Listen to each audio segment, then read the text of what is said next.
Okay, so this will be the second video of my story. So we were at, my water broke, went to the hospital. My birth story is kind of traumatizing. Got there, got hooked up to the monitors, and within like five minutes, like there was a bunch of doctors coming in, a bunch of nurses. They were getting Shane dressed, trying to talk all at the same time. They're like, every time you have a contraction, the baby's heart stops. So we had to do an emergency C-section, and I'm just like, okay, great, let's do this. And so they had to give me an epidural, which I was scared, and Shane wasn't allowed in there. But it was fine. I don't know if it was the adrenaline or what. Nash, what's wrong? I don't know if it was the adrenaline or what, but I felt no pain. I mean, it was fine. It was like nothing. And then once it was in, Shane was allowed to come in. So they were doing the emergency C-section, and they started, and I had like the anesthesiologist up here and the gynecologist down here, and he got his knife and started cutting. And I started screaming. Just like that. His toy is broken, so he's upset about it. You okay, buddy? Play with something different. This is real life. So he started cutting, and I was screaming, and that huge amount of spaghetti that I ate before I left the house started flying out of my mouth. So I was vomiting spaghetti everywhere. And the anesthesiologist was arguing over my body with the doctor, saying, she's not ready, you can't cut yet. And the doctor's saying, we don't have enough time, we're going to lose the baby, we don't have a choice. So he had the mask, the anesthesiologist had the mask, and he said to me, he's like, as soon as you can't handle it anymore, let me know. You just give me the word, I'll put this on you, and you'll be out. And I was just like, I can do it. So that bought me like a minute of time. And let me say, like, I didn't feel it so much that, I was like passing out from pain. But, I mean, it was working a little bit. It just hadn't had enough time to take full effect. So the doctor kept cutting, and I kept vomiting. Well, Nash was born, and when he was taken out, I remember he was like gray, he wasn't crying, and like I never delivered a baby, so I had no idea what to expect, what the baby was gonna look like, what they do to newborn babies, no birth plan, nothing.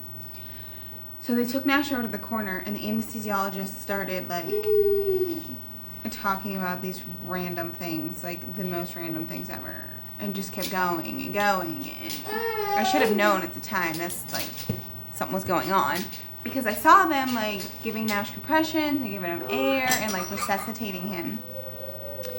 And sorry. And he was just distracting me with these weird conversations. Now I know Shane knew like something was going on. So they had to resuscitate Nash, and then I heard him cry. And they rushed him to the NICU. And I was not able to hold or touch him for like a few days, like 4 or 5 days. Nothing. No. I never got like skin to skin right away, which I didn't even know was a thing at the time. No breastfeeding, no nothing. So I was pumping. But this was the start of, like, looking back now, I see this was the start of my postpartum depression. So I had like severe postpartum depression, and it started in the hospital because Nash went to the NICU, and I went back to recovery, and I never asked to go see him. It was like he never existed. Like, I was in a completely different world. It was like the worst, most weirdest thing ever. Never asked to go see him. never asked how he was doing. I was just pumping and visiting with friends and family. Like, he was never on my mind. It was really horrible. But Shane would always go see him, and Shane would take people to see him, Grandma and Grandpa and everybody, and it was just looking back, like, that's where it started. But the day he was born, since he was a month early, so the day he was born, he was put on amoxicillin because they were worried that his kidneys were not fully developed. So somewhere along the line, there were kidney doctors, urologists, club feet doctors, pediatricians, all the doctors. Nash was accidentally left on amoxicillin for 16 months. And this is kind of the core start of the problems. As a mom, I mean, now I think I should have known, like, why didn't I know that's a horrible idea? But honestly, my postpartum depression was so bad, I didn't even think about it. Nothing. I just did what the doctors told me. Every new appointment, I gave them the rundown of what was going on, what medicine he was on, and nobody said anything. Like, at that time, I switched like 3 pediatricians, and they all just said, keep giving it to him, whatever. And so I did. Well, it ate holes through the lining of his stomach. It ate holes through the lining of his intestines. And it wreaked havoc. But we'll get there. So we went home from the NICU. I was breastfeeding. And day 9 days old, we went to Shriners Hospital. God sent. I mean, it's one of the greatest places. And he started getting casted for his club feet. So I would drive 2 hours every Thursday with a huge incision to get his cast changed. They were full casts, full length casts, both legs. So his feet were in and upside down, so they would crank them out each week a little bit further, so the cast held them in place. And he screamed and screamed and screamed and screamed for 3 months. We did casting for a little over 3 months every single week. You couldn't miss a week, no matter what.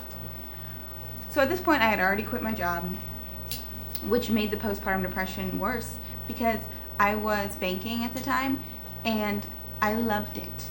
I never went to work in a bad mood. It was awesome. It was like the greatest thing ever. I loved my job so, so much. And I already live in this like beautiful dream home with no neighbors, no nothing. So work was like my social interaction. So I quit my job because I had to, and I wanted to. I wanted to be a stay-at-home mom. I've always wanted to be a stay-at-home mom. But it did make my postpartum depression harder because my husband went to work. I had this child that screamed all the time, had health issues, and I was just had no contact with people. I moved away from my family, Shane's family.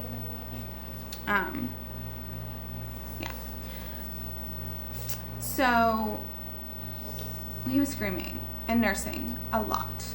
And when I say a lot, I mean like a lot, because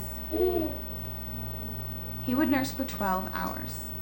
And I would tell the doctors, like, he's nursing for 12 hours at a time. Like, the only break I get is if I have to go to the bathroom. And they're like, she's a first-time mom, she's exaggerating. It's a growth spurt. And I was like, no. Like, I think it's something different. But nobody wanted to listen to me. So this is a whole new video, but at some point I will go over how to choose and pick a doctor, or at least my tips, because I've been through like 25, 30 doctors. I'll get there. So, also, with the postpartum depression, every time I went for like a checkup, like a gynecology checkup, or to Nash's checkups, they would always give you that paper, rate your postpartum depression. Do you know, I never lied. I always filled them out correctly. And because I wanted, like, I needed something. And the best advice I got was, you need to get outside and get some fresh air. Just go for some walks. So,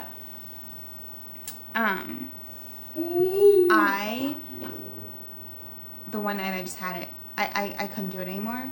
Nash was screaming. I didn't know day from night. I was up at all hours, and it was horrible.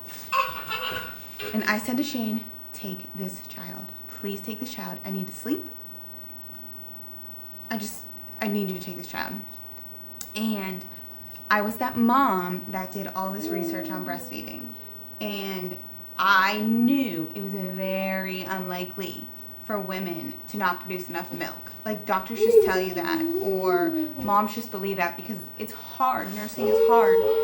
And so I was that mom. I'm like, it's so rare to not produce enough milk. Like, I was never giving formula.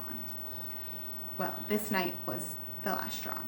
So when, like, pre-birth, when you go to checkups, they give you like free samples of like bottles and formula and all kinds of things. And so I knew they were buried in my house somewhere.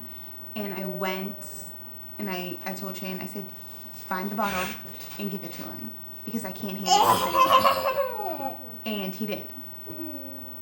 And Nash slept all night long the first time. All night. And the next day, he got up and went to the bathroom in his diaper, and it was blood. My child was the child that was never going to have allergies. Never. He was going to get introduced to all the things early, you know, all the nuts and all the things, and he was going to play in the dirt and get, you know, no allergies. I don't know anyone with allergies.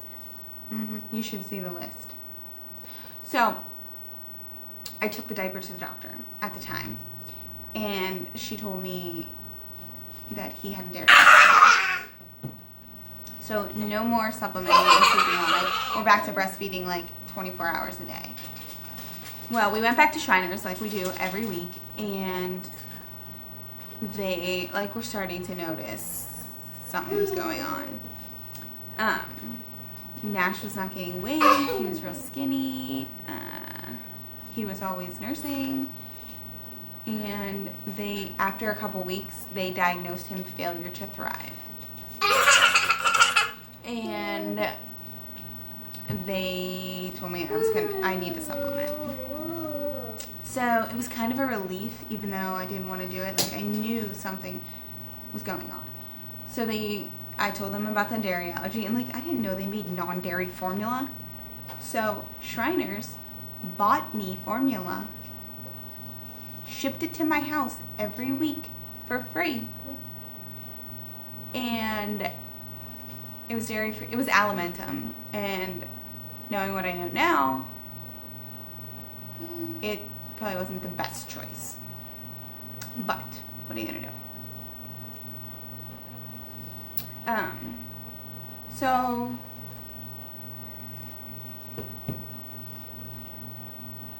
yeah, that was like 13 minutes. So I'm gonna stop this video here, and I'll start a new one when I get a chance.